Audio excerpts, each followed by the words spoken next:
My dad worked as a ranger at a national park. He used to take me along with him during his night shifts. I should have listened to his rules more carefully. Here's how the human mind works when you walk through a forest. You don't overthink it. You just let the silence wrap itself around you. You feel the soft wind, the trees creaking beneath a canopy of stars. That's just our nature. We're wired to appreciate scenery like that. No matter how deep in concrete-choked cities we've grown up, forests always welcome you, always refresh you. The air is clean and sharp, and daylight playing hide-and-seek through the high branches is genuinely beautiful. At least, sometimes it is. But when you're walking along a trail, and your mind starts drifting toward the smallest things, a sound in the wind, a shadow shifting in the trees, the particular quality of the silence, that same feeling can go from refreshing to unsettling real fast, depending on how you look at it. Forests are like a coin with two sides. They hide you from the exhausting sprawl of the city, but they also expose you to something else entirely. Something you can't control, because this isn't your home. You can build a cabin out there and call it yours, but you don't belong to a forest. You're just a visitor. That's what national parks give you, an illusion of control. The false sense of freedom you feel walking those marked trails, the designated campsites, the color-coded signs. You think the silence around you means peace, but even silence is an illusion. Step into the woods again and really listen. It's never truly quiet. There are birds, insects, leaves rustling, things moving. That is silence, the living kind. Real silence means something else entirely. My dad told me this. He was a ranger, had been doing the job for years. I was never much of a national park person, honestly. No cell service most of the time, and hiking just wore me out. I'd rather enjoy nature by swimming in a lake or snowboarding. Why hike until your legs give out just to look at some random valley? And the wildlife, bugs everywhere. I never understood my dad's love for the forest, which is probably why he started telling me scary stories. His way of making me share in something he cared about. Looking back, the stories were obviously made up, but as a kid, they felt completely real. I used to think he was genuinely brave for working alone out there at night. As I got older, I got into horror as a hobby, and even though I stopped believing in his forest creatures, I still liked the idea of spending a night in a tiny cabin in the middle of nowhere for the adrenaline rush. So when Dad said he wanted to bring me along, I said yes immediately. In hindsight, I understand why he asked. Over the years, our relationship had taken some damage. I was growing up, and he didn't quite know how to handle that. He'd become emotionally distant, and he seemed to deflect any time I tried to open up. In response, I'd become indifferent and a little cold, my mom's words, not mine.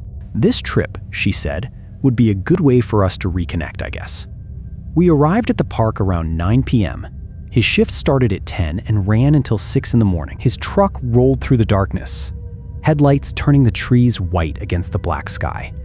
I'd never been on this particular road before, but then again, my visits to this park were rare. Most people underestimate how large national parks actually are. It took us about an hour and a half to reach the cabin, and that cabin wasn't even near the center of the forest. It was one of the loneliest things I'd ever seen, a small wooden structure with flickering bulbs and guard dogs pacing out front. Before we got out of the truck, my dad stopped me. Hey, there are some rules you need to follow out here. I know they might sound like nothing, but they're important. He handed me a sheet of paper, a handwritten list of rules.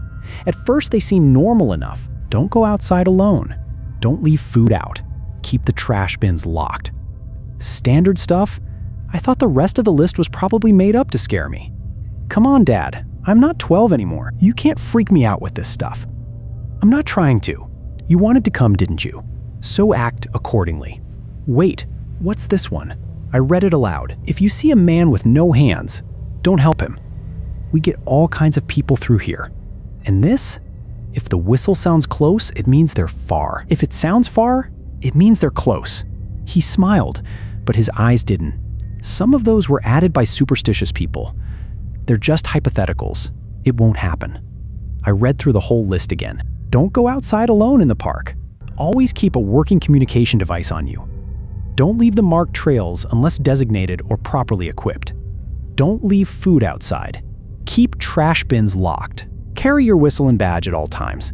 If you see a man with no hands, Don't help him. Your family is not here. There's no reason to hear their voices from outside. Lock your car doors. Even while driving, check the markers on the trees. There are only 3 kinds, all triangles, red, yellow, and green. Any other markers are not ours. Don't follow them. If the whistle sounds close, they are far. If it sounds far, they are close. Watch out for dead blue. What's dead blue? I asked. Dad sighed. You know how, when you're out in the forest, you think it's silent, but then you realize there are dozens of sounds all around you? Birds, insects, the wind in the leaves. Yeah, that's because true silence doesn't exist. There's always sound, always movement, always life. Dead blue is complete total silence. That's what we call it. A silence so absolute it makes your ears go numb, unnatural.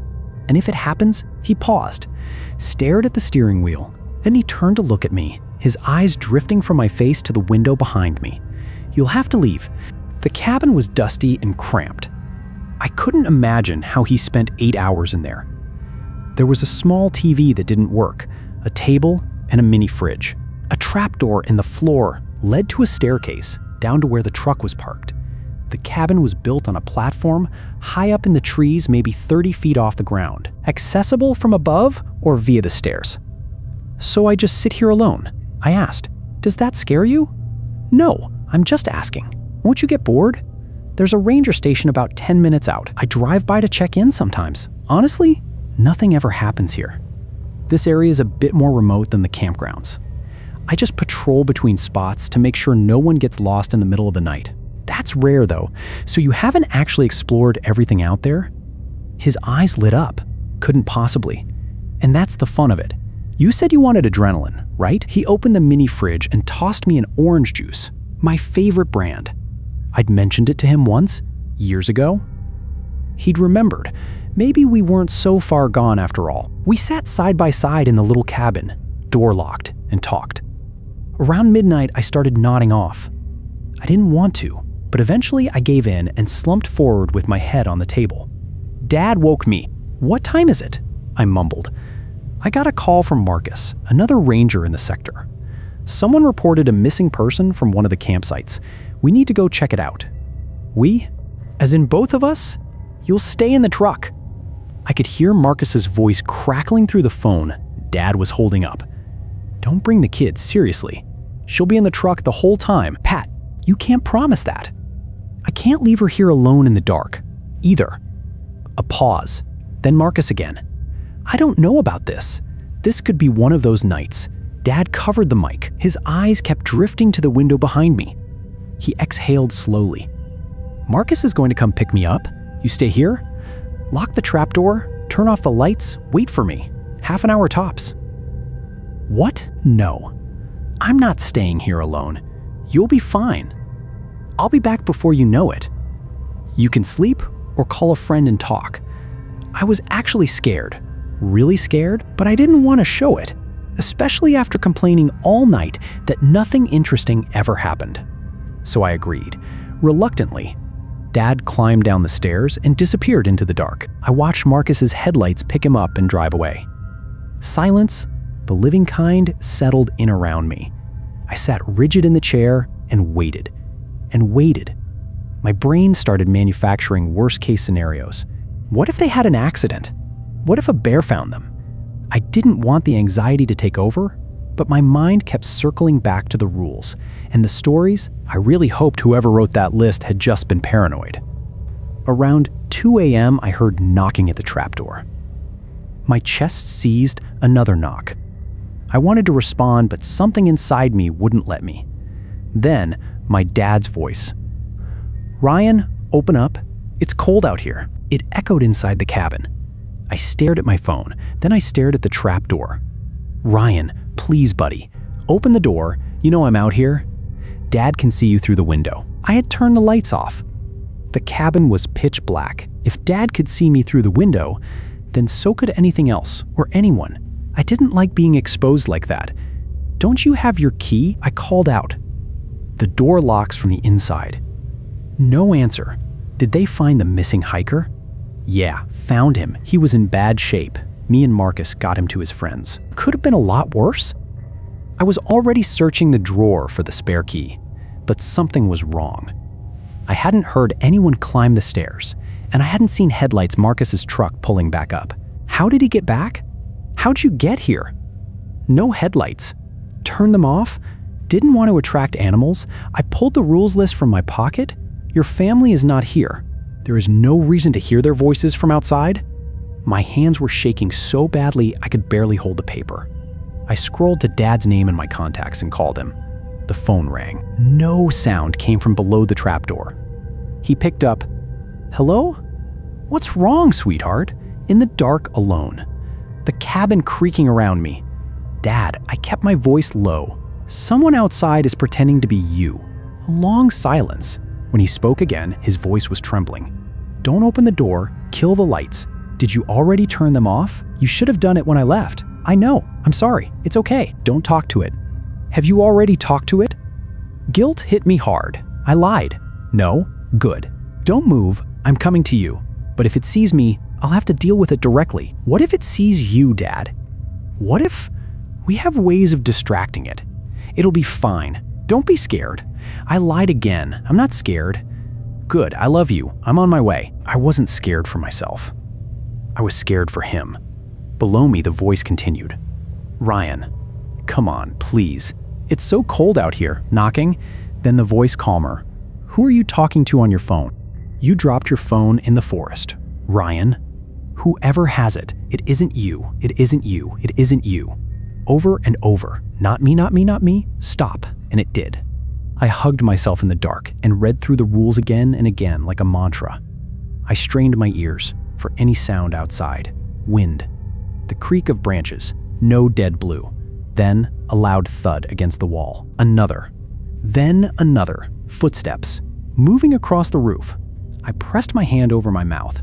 Whatever was out there was circling the cabin. I could hear it dragging something along the outer wall. I started crying silently. I just wanted my dad. The universe in some weird way must have heard me because suddenly my dad's face appeared in one of the windows. He raised his hand and knocked. I stared at him, head tilted slightly. Barely breathing, I stayed completely still. Because the cabin was built on a platform 30 feet up in the trees. There was nothing outside that window. No ledge, no ladder, no way for anyone to be standing there. He kept knocking. We just looked at each other. Then I noticed the blood, dripping slowly from one of his nostrils. My phone broke me out of it. Ryan, are you in there? Are you in the cabin? I couldn't speak above a whisper. There's something outside the window. It looks like you. I'm turning onto your road right now. I'll shoot it. Don't worry, just stay put. A few minutes later, I saw headlights slicing through the trees. The thing at the window turned its head. Then it turned back to look at me one last time, grabbed the corners of its mouth with both hands and pulled them up into a wide, stretched grin. Then it dropped into the dark below. Gunshots rang out. 1, 2, 3. Then silence. I called Dad again. He answered. Where are you? I asked, coming up to the cabin now. I could see him from the window, climbing the stairs. I unlocked the trapdoor and threw my arms around him. What was that thing? Please tell me we're going home. We are, right now.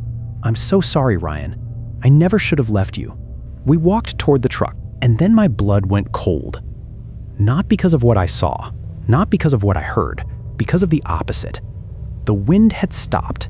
The engine sounds were gone.